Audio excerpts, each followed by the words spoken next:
The proof of the endowment of a true artist is always to be found in the fact that his work of art expresses the general will of a period. Perhaps that is most clearly shown in architecture.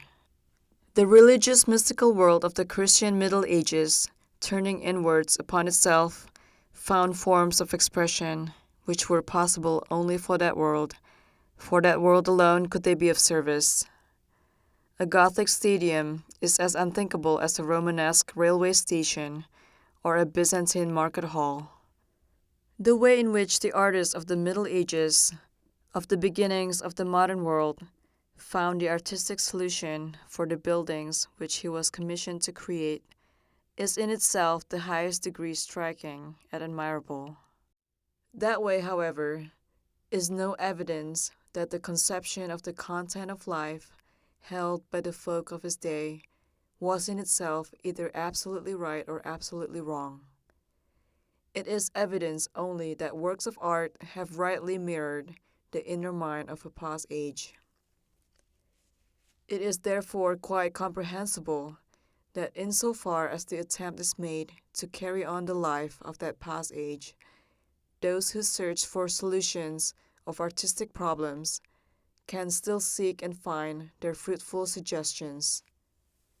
Thus, naturally, the manifestation in art of a conception of the state will be influenced in 1,000 ways through the evidences and memories of that mighty imperial power of antiquity, which, although in fact destroyed 1,500 years ago, still as an ideal force lives on and works on in the imaginations of men.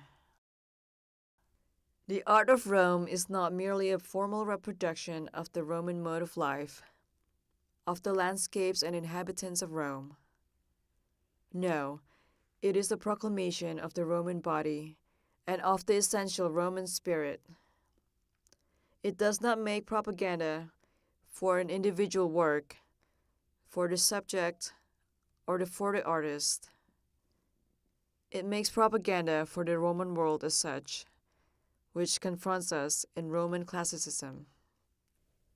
And so art today will in the same way announce and herald that common mental attitude, that common view of life which governs the present age. It will do this not because this age entrusts commissions to artists, but because the execution of these commissions can meet with understanding only if it reveals in itself the true essence of the spirit of this age.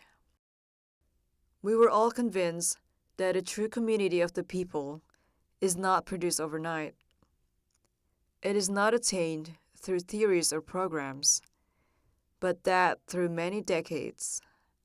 Yes, and perhaps always and for all time, the individual must be trained for this community. This work of education we have carried through ever since the Republic was founded, and especially since we came into power. But nothing is perfect in this world, and no success can be felt to be finally satisfying.